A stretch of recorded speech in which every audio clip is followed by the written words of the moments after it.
वचन, सत्य वचन, अमर वचन, जीवित वचन, दिव्य वचन, सत्य वचन, अमर वचन, जीवित वचन। साई दा मा पा नी दा मा पा गा रे सा नी रे सा नी रे सा नी रे सा नी रे सा। दिव्य वचन, सत्य वचन, अमर वचन, जीवित वचन, दिव्य वचन, दिव्य वचन।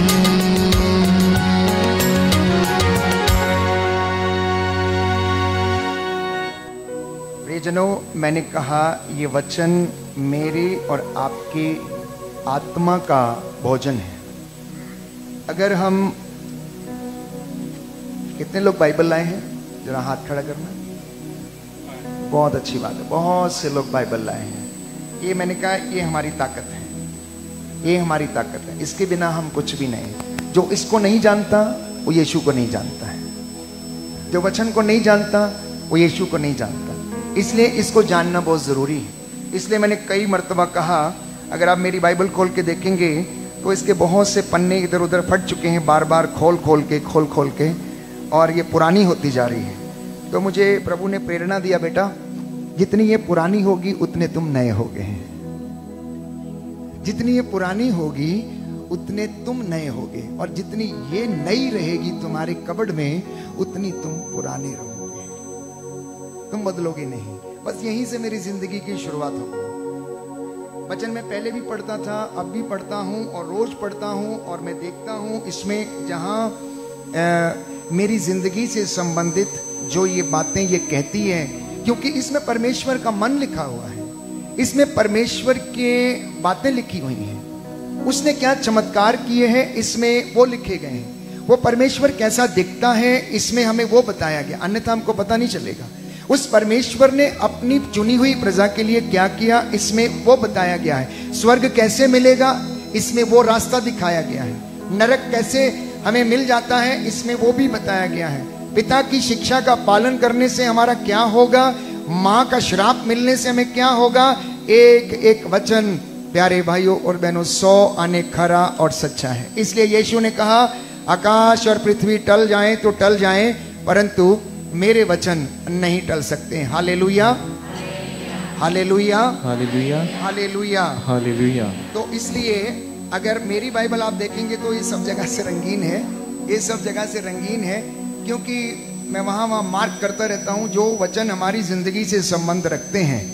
तो इसलिए मैं कहता हूँ जब आप इसे मार्क करते हैं तो आप अपनी जिंदगी की अच्छाइयों और बुराइयों को मार्क करते हैं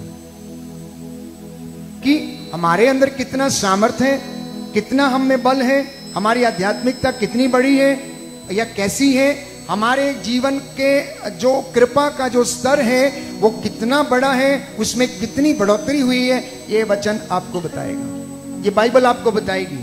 अगर किसी को अपनी ग्रेस का लेवल चेक करना है, अपनी स्पिरिचुअलिटी का पैमाना चेक करना है, और अपनी भक्ति का जो पैमाना है उसे चेक करना है, तो इसे रोज आप पढ़ा करिए। ये आपको बताएगी कि आपकी भक्ति सच्ची है या नहीं, आप राइचियस हैं या नहीं, आप पवित्र हैं या नहीं, आप सच्चे काम करते हैं या नहीं, आप अच्छे काम करते हैं या नहीं। ये वचन आपको समझाएगा, ये वचन आपको बताएगा प्यारे भाई और बहनों। इसलिए इसको अपने साथ रखना, इसको अपने साथ रखना, इसको याद करना, इसको बोलना समय असमय, आते जाते, सोते उठते बैठते, राह चलते समय इसे आप अपने को और बच्चों को बताया करो। हालेलुया, हालेलुया, हालेलुया, हालेलुया, हालेलुया। तो ये वचन में इतना सामर्थ्य है, इतना सामर्थ्य है कि इसके कहने से शैतान को मालूम था कि अगर यीशु ने एक वचन बोल दिया और इन पत्थरों से कह दिया कि रोटी बन जाओ, तो वो रोटी बन जाएगी। शैतान जानता है इस बात को। क्या आप मेरी इस बात से सहमत हैं? जब आत्मा प्रभु की परीक्षा लेने के लिए उसे पहाड़ी पर ले गया तो वहां पर शैतान यीशु के सामने आकर खड़ा हो गया और यीशु को भूख लगी। उसने सोचा कि प्रलोभन देने का कोई और उपाय नहीं है, क्योंकि अगर यीशु इन पत्थरों से कहेगा रोटी बन जाओ तो ये बन जाएंगे। ये उसको मालूम था, ये उसको मालूम था। इसलिए आप लोगों ने मुझे ऑनलाइन प्रार्थना में कई मर्तबा ये कहते हुए सुना होगा कि आप अपने घर में इस प्रार्थना को और वचन को दोहराया करो, बोला करो, गाया करो। आपको अच्छा लगे या ना लगे, आप अपने घर में प्रभु का जो वचन का जो मंत्र है उसे आप चलने देना, क्योंकि चलते चलते जब वो वचन आप सुनेंगे और आपकी घर की दीवारें और ईंटें जब उन वचनों को सुनेंगी ना, तो वो भी पवित्र हो जाएंगी। इतना पावर है इस वचन में, इतना पावर है इस वचन में। क्योंकि बाइबल हमें बताती है कि परमेश्वर ने सब कुछ का निर्माण वचन के द्वारा किया। शैतान जानता है, इसलिए वो वचन को प्यारे भाइयों और बहनों हमसे चुरा कर ले जाता है। हमसे वो वचन को चुरा कर ले जाता, हमें सुनने नहीं देता है, हमें इस बाइबल को उठाने नहीं देता। और मैं आपसे बताता हूं, ये बाइबल कहती है तू मुझे उठा और मैं तुझे उठा के रखूंगी। बोलो आमेन, आमेन, आमेन, आमेन। जो ज्ञान ये हमें प्रदान करेगी, वो ज्ञान हमें उठाए रहेगा, वो गिरने नहीं देगा। इसलिए जो इस वचन को नहीं जानता, यीशु को नहीं जानता है प्यारे भाई और बहनों, वो यीशु को नहीं जानता है। यीशु को जानने का एकमात्र साधन है पवित्र वचन को जानना, उसको पढ़ना, उसे अपनी जिंदगी में आत्मसात करना। ना केवल आत्मसात बल्कि चरित्रार्थ करना, एग्जीक्यूट करना। जिस परिवार में वचन नहीं है, जिस कलीसिया में वचन नहीं है, जिस प्रचारक के पास वचन नहीं है, वो ज्यादा दिन तक सेवकाई में नहीं रह सकता है। ये मेरा अनुभव है। मेरे 21 वर्ष के पुरोहिताई जीवन में जब मेरा अभिषेक हुआ था 2003 में, उस दिन से ही मैंने पार्ट टाइम प्रीचिंग मिनिस्ट्री जो थी शुरू कर दी थी। पहले मैं अन्य वरिष्ठ पुरोहितों के साथ प्रीचिंग के लिए जाया करता था, पार्ट टाइम प्रीचर। तो बड़े प्रीचर थे जो अच्छा बोलते थे, जिनको प्रभु ने वचन को बोलने का सामर्थ्य दिया था, तो उनके साथ मैं रहता और मैं जाता और मैं सीखता था। धीरे धीरे यूं ही सेवकाई में बढ़ते गए, उत्साह बढ़ता गया वचन को सुनाने का। और मैंने देखा कि ये मेरी पावर नहीं है, ये मेरा बोलने का अंदाज या मेरी लैंग्वेज या मेरी भाषा। प्यारे भाइयों और बहनों, ईश्वर का वचन किसी भाषा का मोहताज नहीं है, वो किसी भाषा का मोहताज नहीं है। आपको उसे अगर समझना है तो आप पवित्र आत्मा से भर जाइए। वो किसी भी भाषा में बोला जाए, लेकिन वो आपको स्पर्श करेगा और आप उसके भाव को समझ पाएंगे। बोलो आमेन, हालेलुया, हालेलुया, हालेलुया, हालेलुया। तो जिनके पास बाइबल है वो खोलें, हम एक वचन पढ़ेंगे।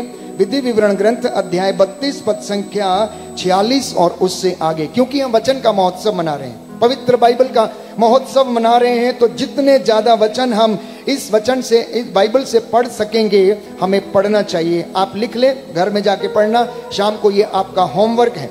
लिखा है, तब वह उनसे बोला, इन सब शब्दों को जिन्हें मैंने आज तुमको सुनाया है अपने हृदय पर अंकित करो। अपने बच्चों को आदेश दो कि वे इस संहिता के सब शब्दों का सावधानी से पालन करें। ये तुम्हारे लिए निरे शब्द नहीं है, बल्कि इन पर तुम्हारा जीवन निर्भर है। किस पर निर्भर है जीवन? प्रभु के वचन पर। इंसान सोचता है उसका जीवन निर्भर है रोटी, कपड़ा, मकान, बिजनेस पे निर्भर है, कैसे करेगा। लेकिन अगर वचन नहीं जानता तो पैसे का इस्तेमाल करना नहीं आएगा, वो उसे दारू में या अयाशी में उड़ाएगा। यदि वो वचन नहीं जानता तो बिजनेस में कैसे काम करना है वो नहीं, उसे समझ नहीं आएगा।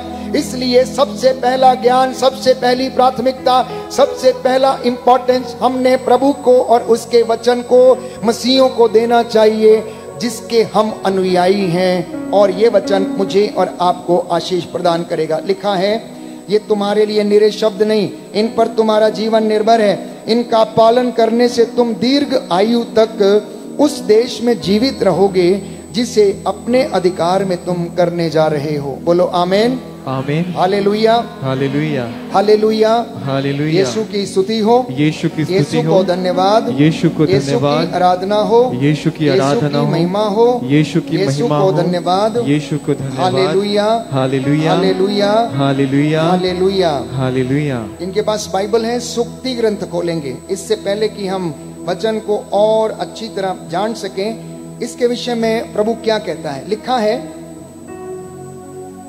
सुक्ति ग्रंथ अध्याय 2 पद संख्या 1 और उससे आगे। पुत्र, यदि तुम मेरे शब्दों पर ध्यान दोगे, मेरी आज्ञाओं का पालन करोगे, प्रज्ञा की बातें कान लगाकर सुनोगे, सत्य में मन लगाओगे, यदि तुम विवेक की शरण लोगे और सद्बुद्धि के लिए प्रार्थना करोगे, यदि तुम उसे चांदी की तरह ढूंढते रहोगे, खजाना खोजने वाले की तरह उसके लिए खुदाई करोगे, तब तुम प्रभु की भक्ति का मर्म समझोगे। तब तुम प्रभु की भक्ति का मर्म समझोगे। ऐसे तुम लोग प्रभु की भक्ति का मर्म नहीं समझ सकते जब तक तुम उसे कान लगाकर नहीं सुनोगे, आज्ञाओं का पालन नहीं करोगे। अब ये आप पूछेंगे फादर जी आज्ञाएं कौन सी? आप पूछेंगे फादर जी ये आज्ञाएं कौन सी हैं? तो बाइबल ये कहती है कि परमेश्वर ने जब मूसा को 10 नियम दिए तो उसने अपनी उंगली से पाटियों के ऊपर उसे लिखा। और उन 10 आज्ञाओं में क्या था? एक ईश्वर है, उसकी आराधना कर, उसको छोड़ किसी दूसरे की आराधना ना कर, अपने ईश्वर का नाम व्यर्थ ना ले, उसका दिन पवित्र रख, अपने माँ बाप का आदर कर, चोरी ना कर, झूठी गवाही ना दे, व्यभिचार ना कर, पराय धन का लालच ना कर, पराई स्त्री की कामना ना कर। ये 10 नियम अगर विश्वासी अपनी धार्मिकता को चेक करके देखना चाहता है तो इन 10 नियमों को अपने जीवन में एग्जीक्यूट करके देखे, आत्मसात करके देखे, मनन चिंतन करके देखे। ये वचन बताएगा कि हम कहां पर कमजोर हैं, हम कहां पर बलवान हैं, हम कहां पर प्यारे भाइयों और बहनों कहां तक ईश्वर के चुने हुए लोगों में शामिल हैं। ये वचन हमें बताएंगे। तो ये आज्ञाएं प्यारे भाइयों और बहनों हमारे पांव का दीपक है। इतना ही नहीं, अगले वचन में अध्याय 3 में लिखा है, पुत्र मेरी शिक्षा को मत भुलाओ, मेरी आज्ञाओं को अपने हृदय में संजोए रखो, क्योंकि वे तुम्हें लंबी आयु और बड़ी शांति प्रदान करेंगी। वे तुम्हें लंबी आयु और बड़ी शांति प्रदान करेंगी। जब मैं पढ़ता था, थियोलॉजी में था, तो मेरे एक वरिष्ठ धर्म गुरु जो मेरे आध्यात्मिक गुरु थे, वो हमेशा कहा करते थे, ब्रदर अशोक, उन दिनों की बात है, ब्रदर अशोक कभी भी अपने सरमन में, उपदेश में कहानी या चुटकुला मत सुनाना। अगर कभी कहानी सुनानी है तो बाइबल की कहानी सुनाना। अगर कभी कहानी सुनानी है तो बाइबल की कहानी सुनाना। कहते थे बाइबल में इतनी कहानियां हैं कि तुम पूरी जिंदगी भर अगर उन्हें पढ़ोगे तो याद नहीं कर पाओगे। ये उनके वचन थे। इसलिए आपने मेरे सरमन या उपदेश में कभी चुटकुला या कहानी नहीं सुनी होगी, बहुत कम, मुझे आती नहीं, मैं याद ही नहीं करता उनको, जितना वचन बोल सकूं, क्योंकि इन वचनों में पावर है। इन वचनों में पावर है। एक एक वचन कब आपको छू देगा, कब आप चंगे हो जाएंगे, ये ना आपको मालूम है ना मुझे मालूम है, केवल वो जानता है। क्योंकि बाइबल ये कहती है कि उसने अपना वचन भेजकर कब्रों में से उनका उद्धार किया है। हालेलुया, हालेलुया, हालेलुया, हालेलुया। यीशु की स्तुति हो, यीशु की यीशु स्तुति को हो, धन्यवाद, यीशु को धन्यवाद, यीशु की आराधना हो, यीशु की आराधना यीशु की हो, महिमा हो, यीशु की यीशु महिमा को हो, धन्यवाद, यीशु को इस धन्यवाद। वचन को हम पढ़ेंगे। स्तोत्र ग्रंथ अध्याय 107 पद संख्या 17 और उससे आगे। कुछ लोग अपने कुकर्मों के कारण बीमार पड़ गए थे, वे अपने पापों के कारण कष्ट झेल रहे थे। उसके बाद पद संख्या 20 में लिखा है, उसने अपनी वाणी भेजकर उन्हें स्वास्थ्य प्रदान किया और कब्र में से उनका उद्धार किया। बोलो आमीन। दाहिना हाथ उठाकर दोहराएंगे और याद करेंगे। भजन संहिता 107, भजन संहिता 107 पद संख्या 17, पद संख्या 17। प्रभु का वचन कहता है, प्रभु का वचन कहता कुछ है, लोग अपने कुकर्मों के कारण कुछ लोग अपने कुकर्म के कारण बीमार पड़ गए थे, बीमार पड़ गए वे थे। अपने पापों के कारण वे अपने पापों के कारण कष्ट झेल रहे थे। कष्ट झेल रहे थे। उसने अपनी वाणी भेजकर वाणी भेजकर उन्हें स्वस्थ किया उन्हें स्वस्थ और किया कब्र से उनका उद्धार किया। हालेलुया, हालेलुया, हालेलुया, हालेलुया, हालेलुया, हालेलुया। तो ये वचन जिसके विषय में मैं और आप बात कर रहे हैं, ये पिता के मुख से निकला हुआ वो आदि अनंत अल्फा ओमेगा, पिता का अब्दी नूर, ये वो शब्द है प्यारे भाइयों और बहनों कि जो पिता के मुख में था। और वो शब्द क्या है? वो शब्द क्या है? वो यीशु मसीह है। इसलिए लूकस के सुसमाचार में अध्याय 10 पद संख्या 18 में यीशु ने एक बात कही, अगर आपने उस पर मनन चिंतन किया है, लिखा है यीशु ने कहा, मैंने शैतान को आसमान से बिजली की तरह गिरते हुए देखा है। ये कब की बात है?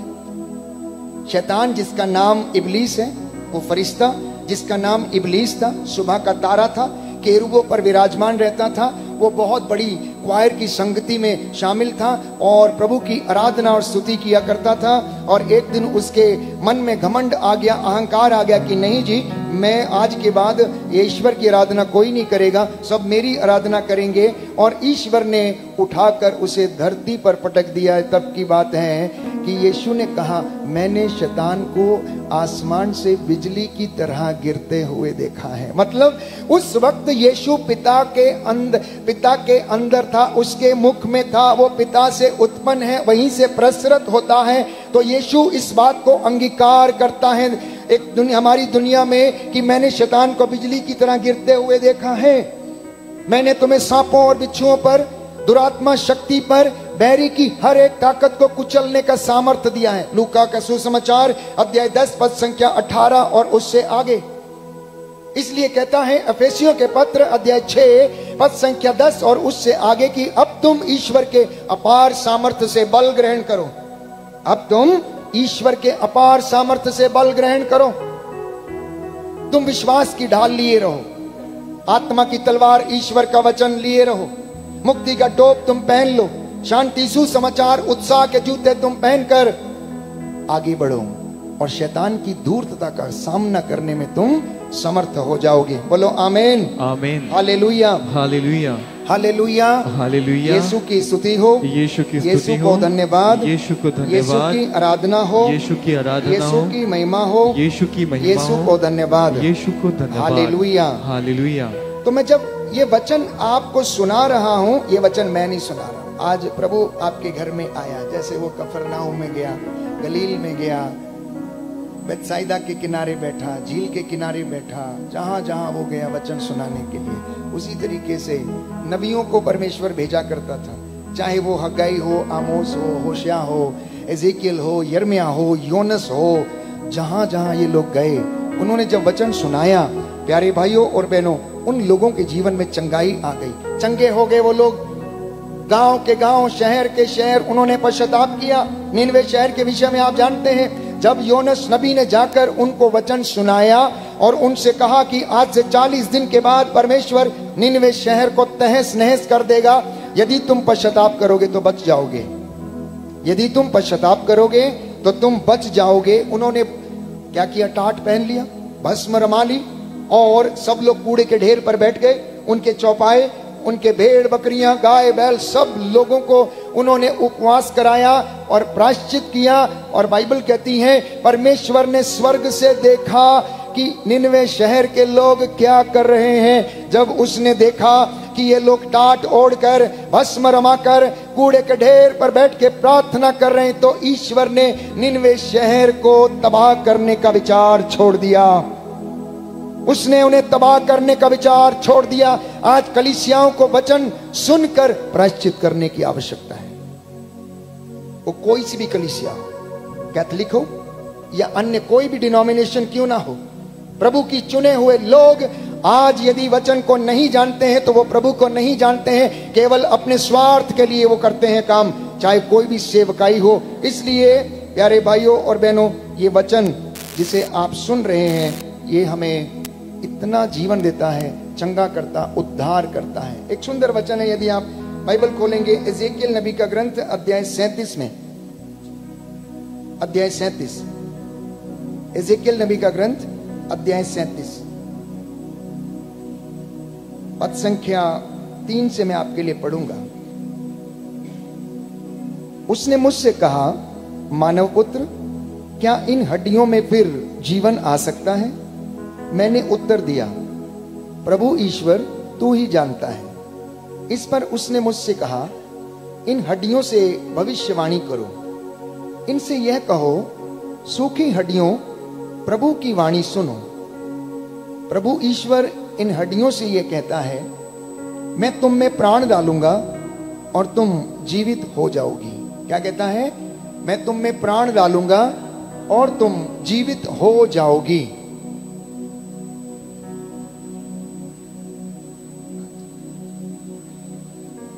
मैं तुम में प्राण डालूंगा और तुम जीवित हो जाओगी। मैं तुम पर स्नायुएं लगाऊंगा और तुम में मांस भरूंगा, तुम पर चमड़ा चढ़ाऊंगा। मैं प्राण डालूंगा, तुम जीवित हो जाओगी, तुम जानोगी कि मैं ही प्रभु हूं।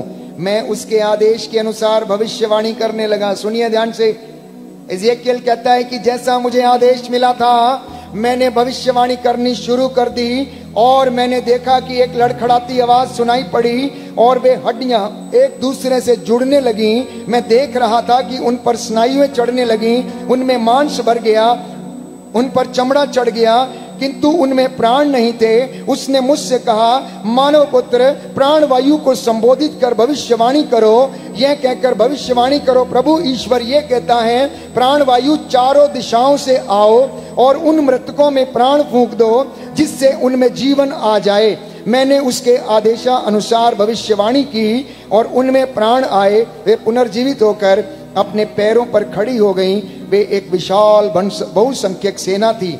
अब इसका अर्थ आगे समझाता है। लिखा है, तब उसने मुझसे कहा, मानव पुत्र, ये हड्डियां समस्त इजरायली हैं। वे कहते रहते हैं, हमारी हड्डियां सूख रही हैं, हमारी आशा टूट गई है, हमारा सर्वनाश हो गया है। अब तुम उनसे यह कहो, प्रभु ये कहता है, मैं तुम्हारी कब्रों को खोल दूंगा। मेरी प्रजा, मैं तुम लोगों को कब्रों से निकाल कर इजराइल की धरती पर वापस ले जाऊंगा। मेरी प्रजा, जब मैं तुम्हारी कब्रों को खोल कर तुमको उनसे निकालूंगा, तो तुम लोग जान जाओगे कि मैं ही प्रभु हूं। हमारी कब्रें, क्या हम इजरायली जनता के जैसे नहीं?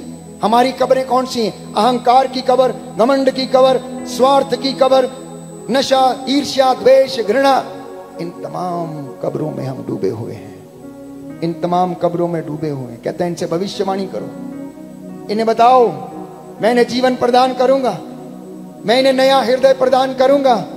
बुराई ने हमारे ऊपर ऐसी मोहनी डाल के रखी कि हम उससे बच नहीं सकते, चाहे कितना भी बचने की कोशिश करें। ऐसा पवित्र वचन हमें बताता है, प्यारे भाइयों और बहनों, कि यही इजराइलियों की दशा थी। वो चुनी हुई प्रजा थे, चुने हुए लोग थे। मूसा की अगुवाई में बाइबल कहती लगभग 8 लाख लोगों को मिस्र देश की गुलामी से परमेश्वर छुड़ा कर लेकर आ रहा था। लेकिन वो प्रजा ईश्वर के विरुद्ध भुनभुनाती रही, खाने के लिए, भोजन के लिए, पानी के लिए, चीजों के लिए।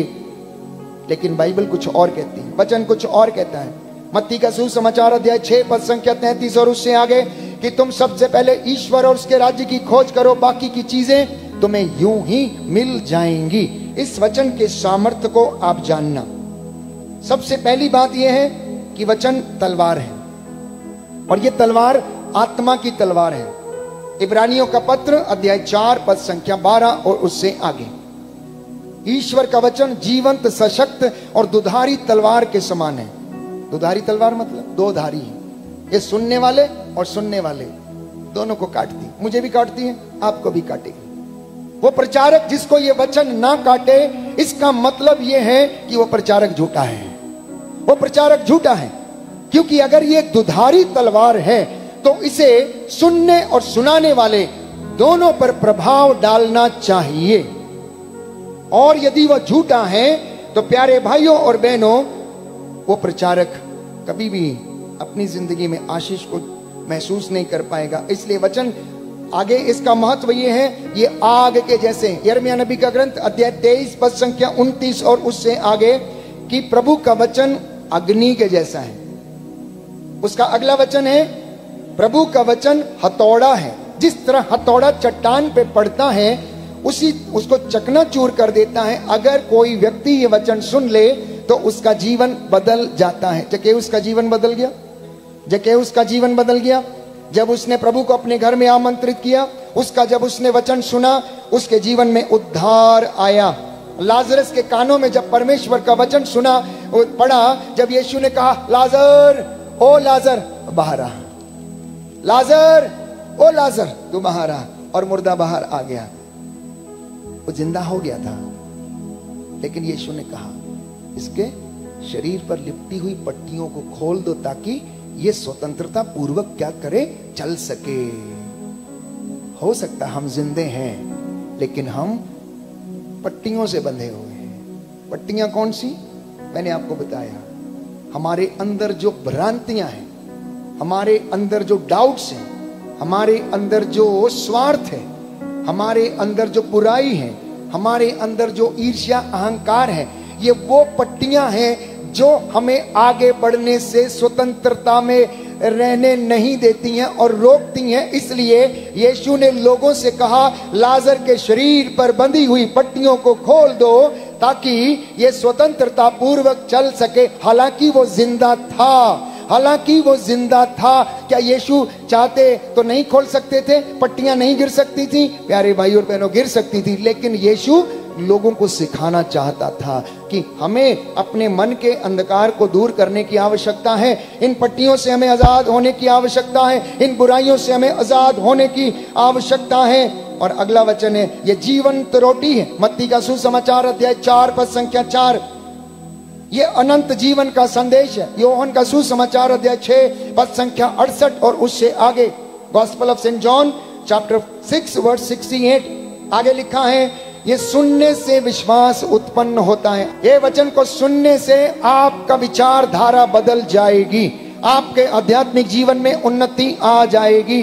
ये मैं आपसे वादा करता हूं, क्योंकि ये वचन फादर अशोक का नहीं, ये वचन प्रभु यीशु का है, जो उद्धारक ईश्वर है, चंगा करने वाला ईश्वर है, जीवन देने वाला ईश्वर है, जिसने ये कहा यदि तुम मेरी आज्ञाओं का पालन करोगे तभी तुम मेरी शिक्षा में सिद्ध बने रहोगे, तभी मेरे शिष्य कहलाओगे और तुम मुझसे प्यार करोगे, अन्यथा नहीं। हालेलुया, हालेलुया, हालेलुया, हालेलुया, हालेलुया।